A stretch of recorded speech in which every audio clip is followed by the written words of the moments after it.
coming back to the point, so we are discussing decision making and decision making. Decision making is very interesting. So now we have a rough idea of how decision support systems should work. Decision support systems should not only populate the solution space and have a criteria, various ideas or criteria, but select something. So how should my decision support system look like? Decision support systems should essentially have 4 components. What 4 components?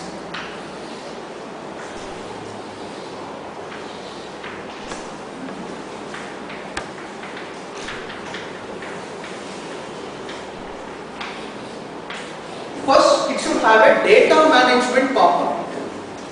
Please understand, decision support systems cannot work if it does not have data. Where does it get data from? It gets data from many internal and external sources. MIS, transaction processing system, supply chain management system, customer relationship management system, there are a whole lot of systems outside. Those data feed my decision support systems. So there should be a competent data management system which knows how to take the data, in what format it should take the data, clean it, filter it. All these are requirements. So there should be one data management module in my decision support system. What is the second module which I require?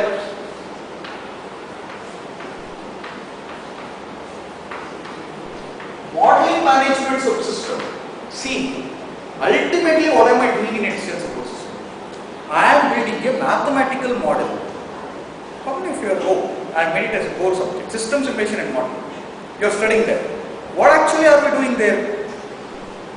Given data, we have to translate the data into a mathematical model. Why do we translate data into mathematical model? Because we know how to interpret that.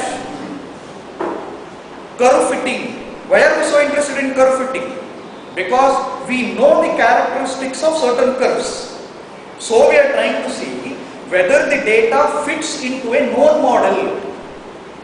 If anything resembles what we know, then we can understand more about that. Very simple. Therefore, whatever data you obtain, you should model it in some way. Modeling helps in 2 ways. One, we can understand the data better. Second, we can predict in a better fashion. That is, if I know that the data is moving in the form of an exponential curve, then given any next data, I can predict what will be the next value. That is the benefit of modeling. And why do we use mathematical modeling? Because that is very rigorous and more precise. That is the reason. Therefore, the data management system should feed the model management system, where actual modeling has to happen. This in turn should build what we call as knowledge management subsystem. Knowledge management, very complex. Because we have seen, we have meditated a lot about knowledge actually.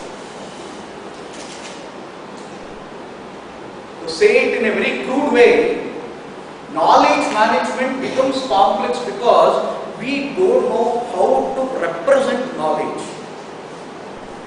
How do we represent data? We know. How? Fields, records, we know how to represent data. How do we represent information? Field record is data, what is information? Run a SQL query over the data, the result obtained is information. We know how to represent them. Problem is we don't know how to move forward. How do we represent knowledge? How do we acquire knowledge? How do we transform knowledge? How do we represent them? And how do we present them? All the 4 challenges still exist. We don't know. My friends in IBM tell me that there is a new database which will come in. They are ready to give the trial version to us to try, which they call as XML database, XMLDB. If at all that product catches up, probably we'll have a way to represent knowledge. Because XML has this flexibility of defining data the way we want.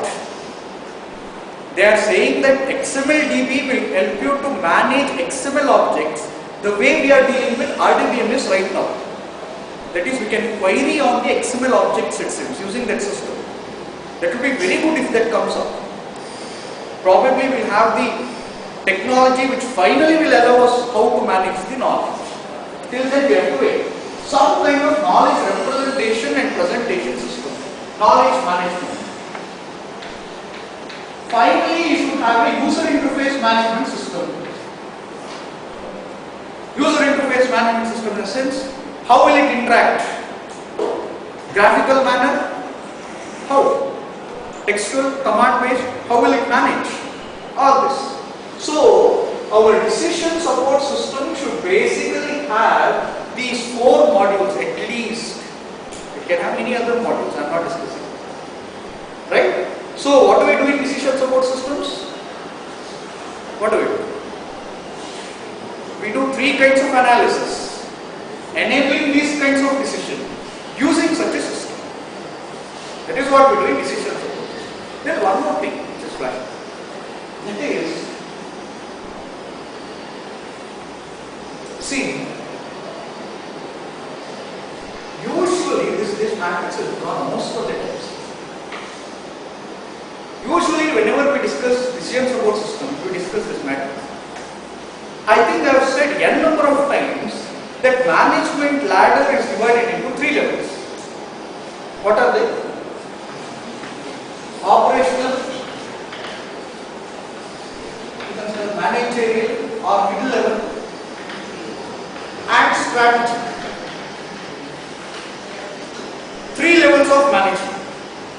Usually at any level, the decisions that they take comes under 3 categories. 3 categories of decisions: structured, semi-structured and unstructured. Decisions taken by these 3 levels of management fall into 3 categories. Structured decisions are routine decisions that does not require much kind of thinking. For example, let us consider a college. College under operational level is usually the HOD's level of decision making.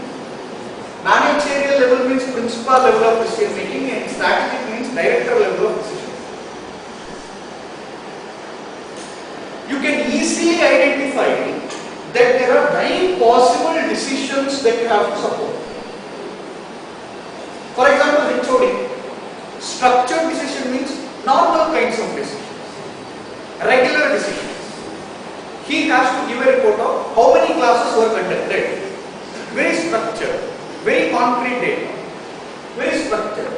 Semi, actually one more point is structured, unstructured and semi-structured decisions are taken mainly because the kind of data you have are structured, semi-structured or unstructured. Data input is structured, decision will be structured. Data is unstructured, decision will be unstructured. For example, should I hire a new faculty or not? It is not a very concrete data, not many concrete data is available here. That's some kind of a semi-structured decision that somebody has to take. Or for example, management will take a decision on should we increase our college strength, input strength, or should we add one more branch, should I start one more new master's course. They have to take such decisions which will largely be unstructured. So, in any organization, you have to necessarily support 9 different levels of decisions. So, a decision support system doing 3 kinds of analysis supports 9 kinds of decision using a process